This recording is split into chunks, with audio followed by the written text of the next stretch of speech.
মার্কিন প্রেসিডেন্ট কিংবা প্রেসিডেন্ট প্রার্থীদের টার্গেট করে যুক্তরাষ্ট্রে সহিংসতা বন্ধ ছিল কয়েক দশক, কিন্তু মাত্র 2 মাসের ব্যবধানে রিপাবলিকান প্রার্থী ডোনাল্ড ট্রাম্পের ওপর দুইবার হামলায় পাল্টে গেছে দৃশ্যপট। প্রথমে পেনসিলভেনিয়া, এরপর ফ্লোরিডার গলফ ক্লাবে হত্যা চেষ্টা নতুন বাস্তবতার মুখোমুখি দাঁড় করিয়েছে মার্কিনদের।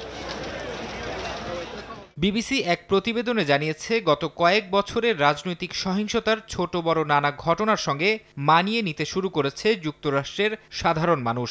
জাতীয়ভাবে ঐক্য কমেছে, রাজনৈতিক বিভাজন আরও স্পষ্ট হয়েছে, কমেছে নির্বাচনে অংশ নেওয়া প্রার্থীদের আচরণগত মান।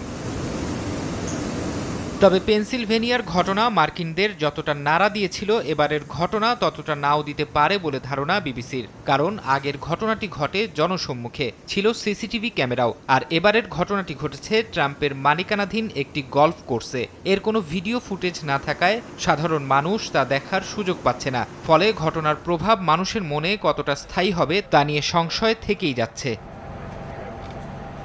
গণমাধ্যমটি আরও জানায়, গেল সপ্তাহে কমলা হ্যারিসের সঙ্গে বিতর্কে ট্রাম্পের বাজে পারফরমেন্স ইস্যু আপাতত আলোচনা থেকে দূরে থাকবে। রোববারের হামলা মার্কিনদের দৃষ্টি কিছুদিন সেদিকেই ঘুরিয়ে রাখবে, যদিও প্রেসিডেন্ট নির্বাচনের আগে আরও চমক দেখা যেতে পারে বলে মনে করছে বিবিসি।